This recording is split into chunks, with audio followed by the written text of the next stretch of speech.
Al-hikmatu ats-tsaminatu wasitun. Ya. Hikmah yang ke-68. Man ra'aitahu mujiban an kulli ma su'ila wa mu'abbaran an kulli ma syahida wa dzakiran kullama alima fastadil bidzalika ala wujudi jahlihi. Ya. Pada hikmah yang ke-68, Syekh Ibnu Athaillah menjelaskan alamat-alamat yang menunjukkan akan kebodohan seseorang, yaitu diantaranya yaitu yang disampaikan yaitu barang siapa melihat seseorang yang ketika ditanya itu langsung tanpa ragu menjawab, tanpa ada keraguan, tanpa pertimbangan. Nah, wa mu'abbara an kulli ma syahida, dan apapun yang ia lihat itu selalu diceritakan. Ya, diceritakan. Apa yang ia lihat selalu diceritakan. Melihat kemaksiatan yang seharusnya ditutupi, itu juga di situ langsung di situ diceritakan. Wa dzakiran kullama alima, dan selalu menyebutkan apa-apa yang dia ketahui, apapun, tidak ada rahasia, ya, tidak ada yang harus disembunyikan. Nah, maka itu bisa dijadikan sebagai kesimpulan bahwa itu adalah menunjukkan perilaku bodoh. Nah, kenapa dikatakan itu bodoh? Makanya Syekh Ibnu Athaillah menjelaskan yang pertama yaitu khoslatil ula minha, di antara tiga yang pertama yaitu orang yang selalu menjawab semua pertanyaan-pertanyaan yang diajukan kepadanya. Nah, karena ini adalah sesuatu yang tidak mungkin. Ya, ma'ani dawe Allah Subhanahu wa taala, wa ma utitum minal ilmi illa qalila. Allah itu memberikan hanya sedikit ilmu yang diberikan kepada kita semua. Nah, makanya ketika kita berpikir, contoh sampean, sekarang sampean belajar, umpamanya kita fikih, contoh fikih. Nah, kita belajar berapa lama? Berapa waktu yang dibutuhkan? Dan itu untuk satu kitab. Nah, itu selesainya saja butuh waktu begitu lama. Belum lagi kita untuk memahami. Wadang nasi mantuk di jebule ora paham.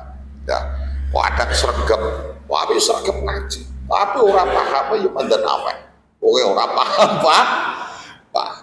Nah, artinya memang hanya sedikit ilmu yang bisa kita ketahui.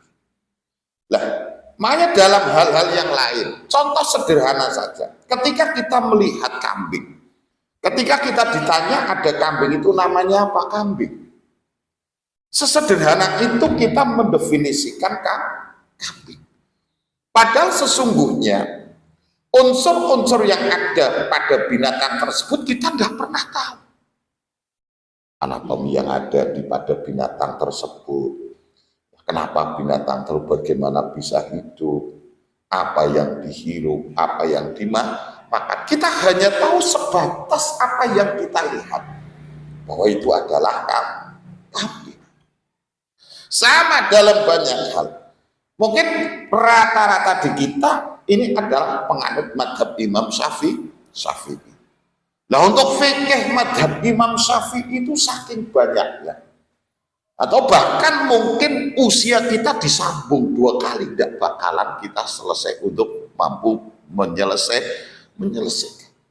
Belum lagi ilmu hadisnya, belum lagi ilmu tafsirnya. Nah, itu butuh ilmu pendukung, belum lagi nahwu sorofnya, belum lagi ilmu balaghah. Jadi tidak mungkin. Nah, makanya ketika ada orang kok di situ setiap kali diberikan pertanyaan tanpa adanya keraguan, itu kok bisa langsung jawab.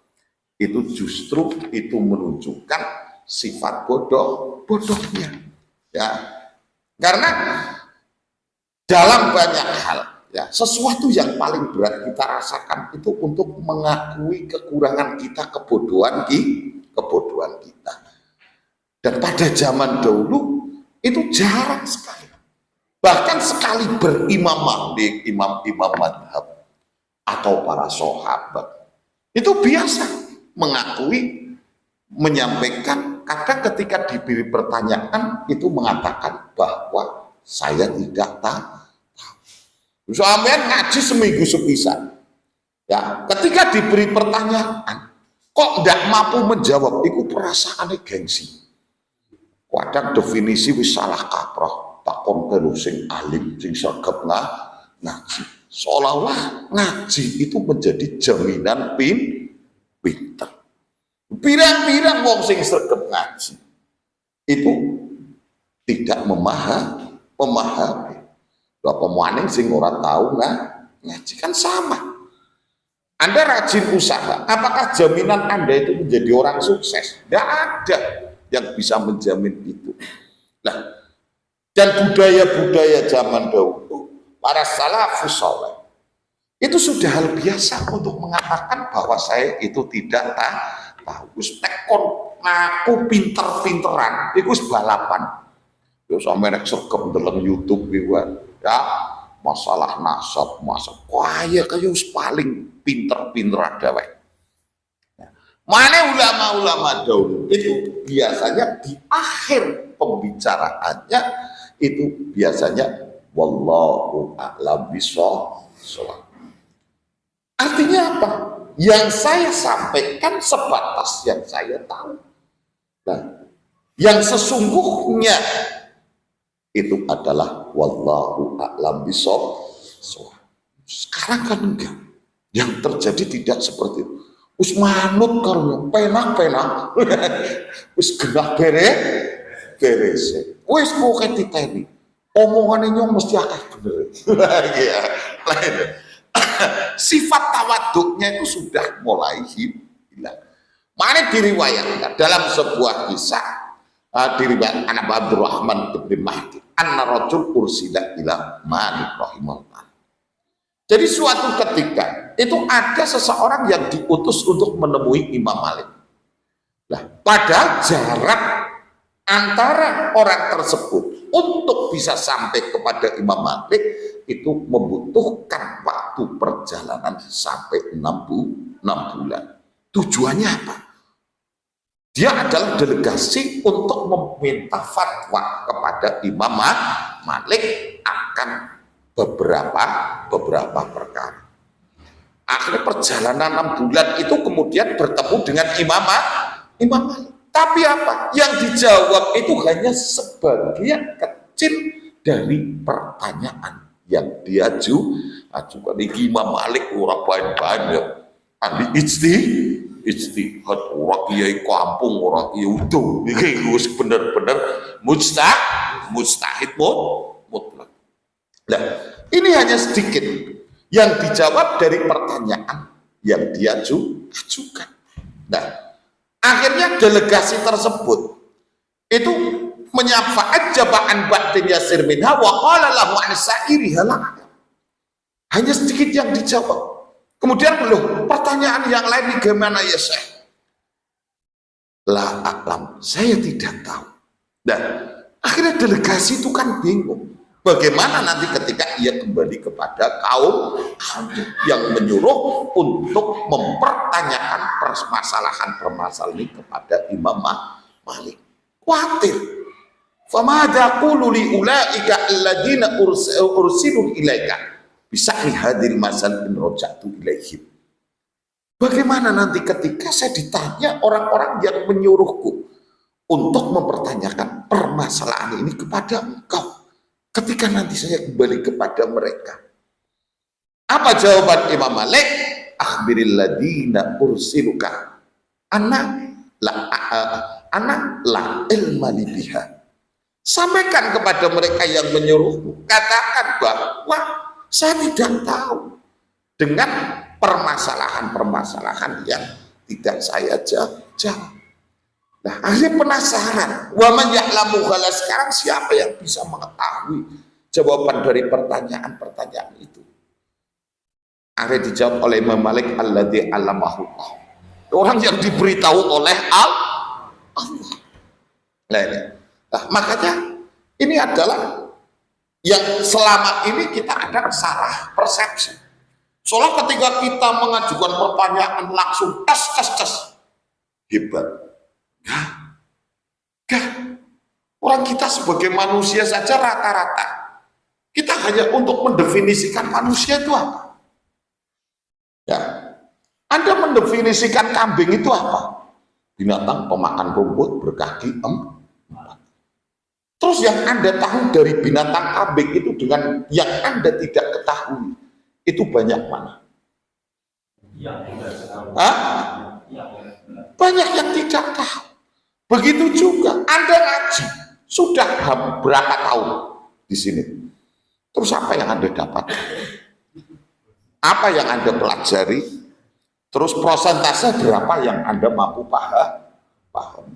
Paham pun di situ masih berpotensi keliru. Makanya ketika orang itu bodoh, pasti akan dengan seolah-olah dia itu adalah memahami segala sesuatu.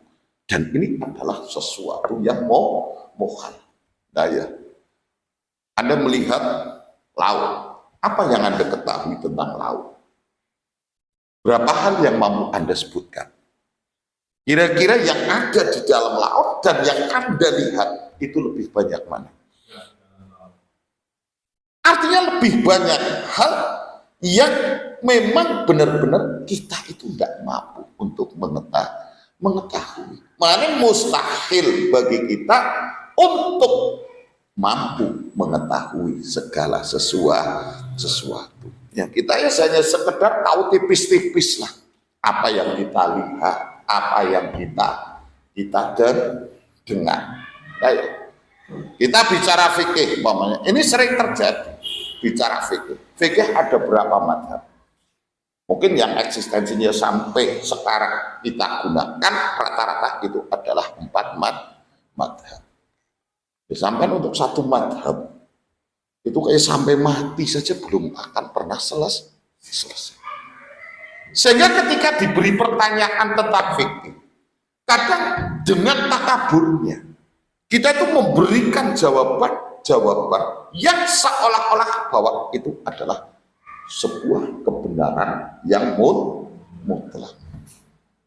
Padahal kita tidak pernah tahu bagaimana di madhab yang lain.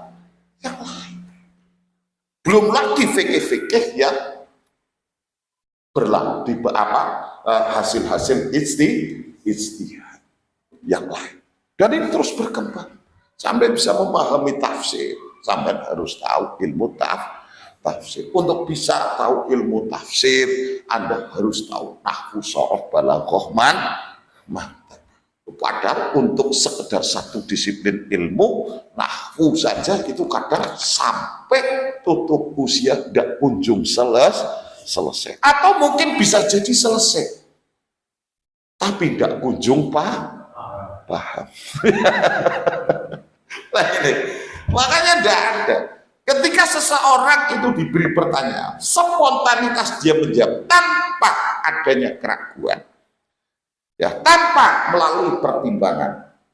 Ini bisa jadi ini justru sebagai cermin daripada kebodohan. Makanya ini repot sekarang.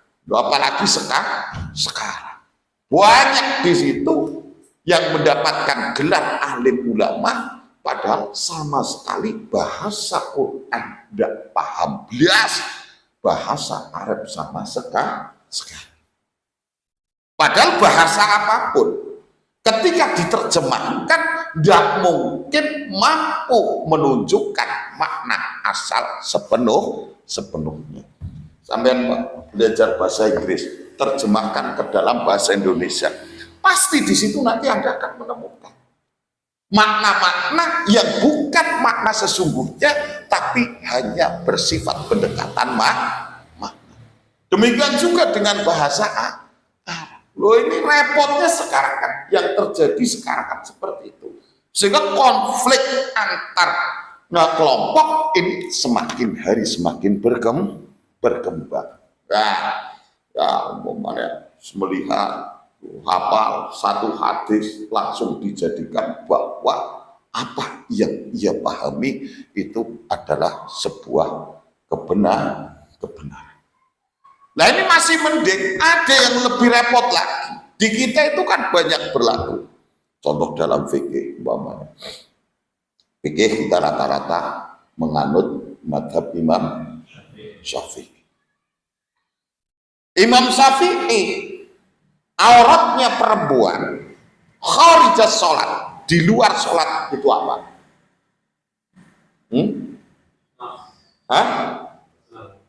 Apa? Jami'ul badan.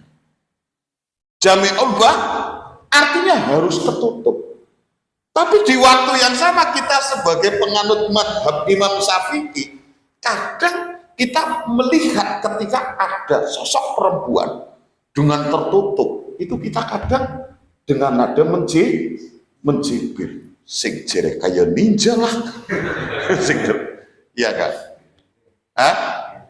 Nah, ini padahal kita sendiri itu madhab Syafi'i, tapi kita tidak memahami.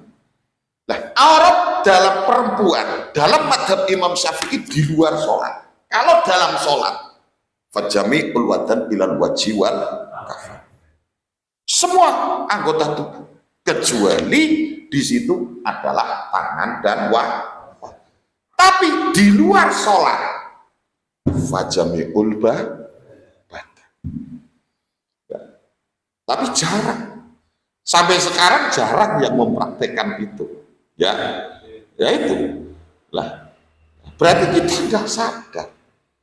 Kita tidak sadar bahwa selama ini, terus yang kita anut itu yang kita gunakan rata-rata selama ini madhab siapa? Rata-rata menggunakan intiqalul madhab. Intiqalul madhab. Dan ini tidak pernah kita sadar. Pada intiqalul madhab, mungkin Anda akan lebih terkejut lagi.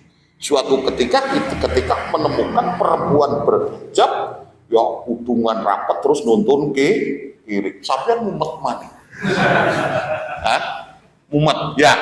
Nah, padahal hal itu sudah terbiasa kita lakukan, tapi kita saking kita ada tidak menyadari.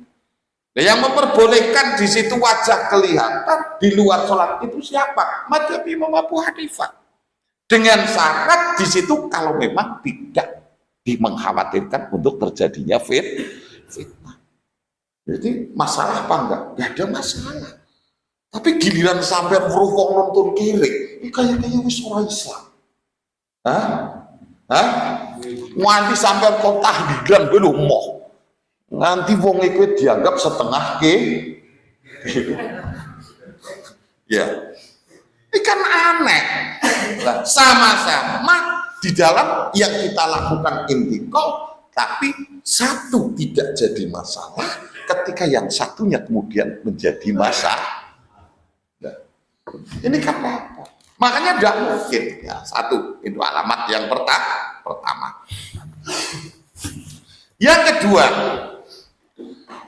Yang kedua yaitu ketika seseorang itu